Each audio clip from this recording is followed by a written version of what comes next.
انتہائی مشکور ہوں جی میں آپ کے ادارے کی فیکلٹی کا، ٹیچنگ سٹاف کا اور بالخصوص آپ کے جو سرپرست اعلیٰ یاسین بلوچ صاحب کا، جن نے مجھے آج دعوت دی۔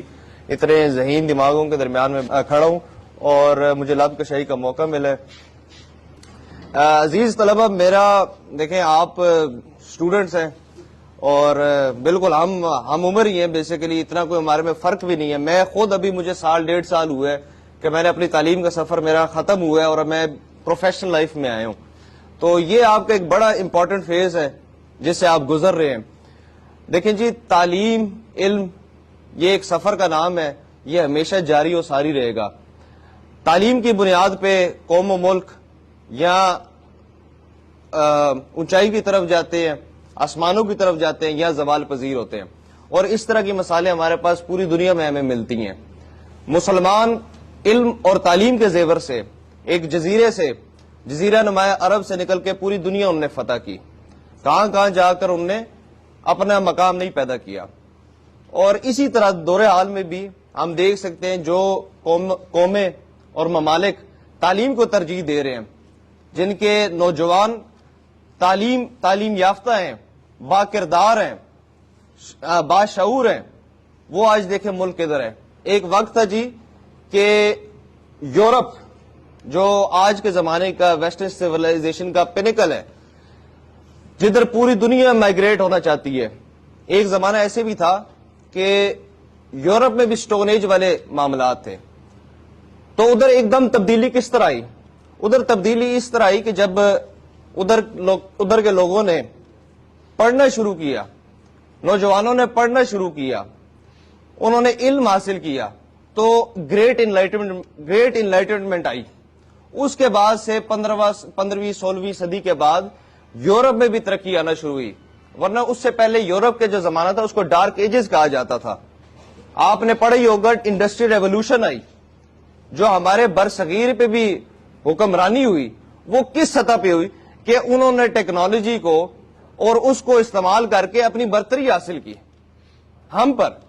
اب یہ ایک الگ ٹاپک ہے کہ اس کو کس طرح اپنے علم کو آپ استعمال کریں، پر کہنے کا مقصد یہ ہے کہ علم کتنی اہمیت کا حامل ہے۔ یہ علم کی بات کرنا، یہ میں نے تمہید اس لیے باندھی ہے تاکہ میں آپ کو بتاؤں کہ آپ جس راستے پہ لگے ہوئے ہیں، جو آپ محنت کر رہے ہیں، یہ انشاءاللہ کبھی رائے گا نہیں جائے گی۔ آپ نے کوشش جاری و ساری رکھنی ہے، محنت کرنی ہے، خون پسینہ لگانا ہے۔ یہی عمر ہے کہ آپ کی ذہن سازی ہوگی۔ آپ نے سوچنا ہے کہ میرا مستقبل کیا ہے۔ اس ضمن میں آپ کے جو اساتذہ کرام ہیں وہ بھی قابل احترام ہیں، اور ان کی بھی آپ نے قدر کرنی ہے۔ دیکھیں، آپ کی جو تشکیل نو ہے اس میں بہت بڑا کردار آپ کے اساتذہ کرام کا ہے۔ ان کا آپ نے احترام کرنا ہے، عزت کرنا ہے۔ اور اساتذہ کے لیے میرا پیغام یہ ہوگا کہ چونکہ میں خود نوجوان ہوں تو میں جانتا ہوں، اور میں اس کالج لائف سے گزرا ہوں، بڑا قریب ماضی میں گزرا ہوں، تو مجھے پتا ہے اساتذہ کی کتنی اہمیت ہے۔ جو آپ کے اندر چھپی ہوئی صلاحیات ہے، جو جتنی باریک بینی سے آپ کے اساتذہ دیکھ سکتے ہیں، وہ اور کوئی نہیں دیکھ سکتا۔ تو اساتذہ کے لیے میرا پیغام یہ ہے کہ دیکھیں، صرف تعلیم بکس پڑھنے کا نام بھی نہیں ہے۔ بالکل ٹھیک ہے، بکس، یہ آپ جب کتابیں پڑھتے ہیں تو اس سے آپ کی ذہن کھلتا ہے۔ جب آپ فزکس کے اسرار و رموز کا آپ کو پتہ چلتا ہے تو آپ کو پتہ چلتا ہے دنیا صرف آپ تک محدود نہیں ہے۔ جب آپ تاریخ پڑھتے ہیں تو آپ کو پتہ چلتا ہے دنیا ہم سے بڑھ کر کئی وسیع ہے، اور کئی قومیں آئی چلی گئی، کچھ قوموں کے نام و نشان بھی مٹ گئے۔ تو یہ تو علم کا حصہ ہے، یہ کتابیں بھی ہیں، بالکل ہے، پر اس کے علاوہ یہ جو آپ کی آپس میں ایک دوسرے کے ساتھ دوستی ہے، سنگت ہے، جو آپ کا میل جول ہے، یہ بھی اسی علم کا سفر ہے، تعلیم کا سفر ہے۔ اس میں بھی آپ نے سیکھنا ہے کہ ایک دوسرے کے ساتھ آپ نے کس طرح کا ماحول رکھنا ہے، کیسے اپنے ایک دوسرے کے ساتھ معاشرے میں زندگی گزارنی ہے۔ ہماری معاشرے کی، ہمارے ملک کی، ہماری قوم کی جو ضرورت ہے وہ با کردار پڑھے لکھے نوجوانوں کی ضرورت ہے۔ اور جو بھی آپ کا پیشہ ہوگا، پروفیشن ہوگا، اس میں میری گزارش یہ ہوگی آپ سے کہ آپ اس میں محنت کریں۔ میرا جو پروفیشن ہے، جو میں جس ایک سائیڈ پہ لگا ہوں، میں پالیٹکس کی سائیڈ پر لگا ہوں۔ میری کوشش یہ ہے کہ میں اس میں جو بھی کروں اپنا 110% دوں۔ آپ کی بھی یہی کوشش ہونی چاہیے۔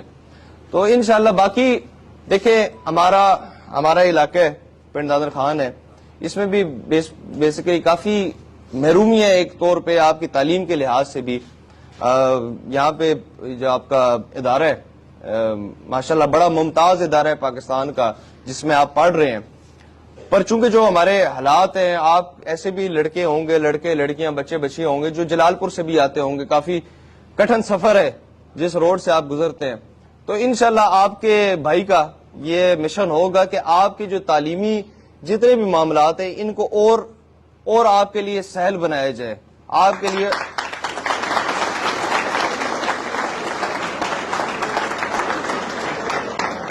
ایک تو یہ کہ معیاری ٹرانسپورٹ کا بھی کوئی سسٹم ہو کہ دور دراز علاقوں سے جو بچے آتے ہیں پڑھنے ان کے لیے بھی آسانی ہو. سب سے ضروری یہ ہے کہ یہ جو روڈ ہے یہ بنیادی ضرورت ہے، جس طرح تعلیم ہماری بنیادی ضرورت ہے اس طرح ایک اچھا انفراسٹرکچر ہونا بھی ہماری بنیادی ضرورت ہے. تو انشاءاللہ میں اس پہ بھی محنت کروں گا. اور بھی تعلیم کے جو ہمارے مسائل ہیں، ہمارے گورنمنٹ کالجز فار ویمن ہے، پنڈ دادر خان ہے، جلال پور ہے، وہاں پہ کلاسز کا اجرا نہیں ہو پا رہا ہے، ٹیچنگ فیکلٹی سٹاف کی کمی ہے. یہ تو میرا مشن ہے کہ انشاءاللہ یہ تو لازم و ملزوم چیزیں، اس پہ تو کوئی دو رائے نہیں ہے. یہ تو میں انشاءاللہ آتے ساتھ میں یہ تو میں نے کام کرنے ہی کرنا، یہی میں نے مشن اٹھایا ہوا ہے. تعلیمی انقلاب انشاءاللہ برپا کرنے کی ضرورت ہے. تعلیمی انقلاب برپا ہو جائے گا، آپ دیکھنا آپ کو کسی کی ضرورت نہیں ہوگی، آپ خود مختار ہو جائیں گے. تو یہ میرے مشن میں انشاءاللہ یہ چیزیں شامل ہیں. اور میں نے یاسین بلوچ صاحب سے اس حوالے سے بات ہو رہی تھی، ماشاءاللہ عورتوں کو بھی مساوی تعلیم کے وسائل ملنے چاہیے. اور میں ان سے ڈائریکٹلی تو نہیں مخاطب ہو سک رہا، پر میں اگر وہ سن رہے تو میں ان کے لیے بھی یہی بات ہے کہ آپ کی یہ جو ویمن کالجز ہیں، جو گورنمنٹ کے ویمن کالجز ہیں، وہاں پہ جو کلاسز کی اور ٹیچر کی ٹیچنگ فیکلٹی سٹاف کی کمی ہے انشاءاللہ وہ بھی پوری ہوگی. اور تھل میں بھی کیا نام ہے انشاءاللہ گرلز کالج کا قیام ہوگا. اور جالب میں بھی ایک ضروری ہے جلال پور کے علاوہ، تاکہ ہمارے پاس اتنا بڑا فاصلہ نہ ہو، لوگوں کو تعلیم کے لیے اتنا کٹھن سفر نہ طے کرنا پڑے، اتنی مشکلات کا سامنا نہ کرنا پڑے. باقی صرف لمبی چوڑی بات نہیں کرتا، آپ لوگ پھر اپنی کلاسز میں جائیں یا جو بھی آپ نے کرنا ایکٹیویٹیز ہیں آپ اس کو کریں. بس اتنی بات ہے میرے بھائیوں، میرے نوجوانوں، کہ ہمارے ملک کا، ہمارے علاقے کا ہر چیز کا مستقبل آپ اور میرے پہ ڈیپینڈ کرتا ہے. جو ہم نوجوان ہیں، یہ ہم نے آگے ملک کے مستقبل کی تشکیل کرنی ہے، ہم ہی آگے ملک و قوم کے مستقبل کی عکاسی ہیں. آج جو ہم فیصلے لیں گے اس کے بڑے دور اندیش نتائج ہوں گے. یہ آپ نے سوچنا ہے، آپ نے محنت کرنی ہے، کھیلیں بھی، کودیں بھی، انجوائے بھی کریں، اپنا ٹائم بھی انجوائے کریں، پر اس ٹائم کو آپ نے یوٹیلائز بہت دھیان سے کرنا ہے. یہ آپ کی ذہن سازی کا وقت ہے. تو بس اتنی سی بات ہے جی، آپ محنت جاری و ساری رکھیں. اور بہت بہت شکریہ آپ آئے ہیں، مجھے سننے کا، آپ نے مجھے بولنے کا موقع دیا بڑے پیار سے. اور میں آپ یقین مانیں، آپ لوگوں کے چہرے دیکھ کے میرا دل بالکل مطمئن ہوتا ہے، بہت مطمئن ہوتا ہے. میں آپ ہی روشن مستقبل کی عکاسی ہیں. بہت شکریہ، بہت شکریہ جی.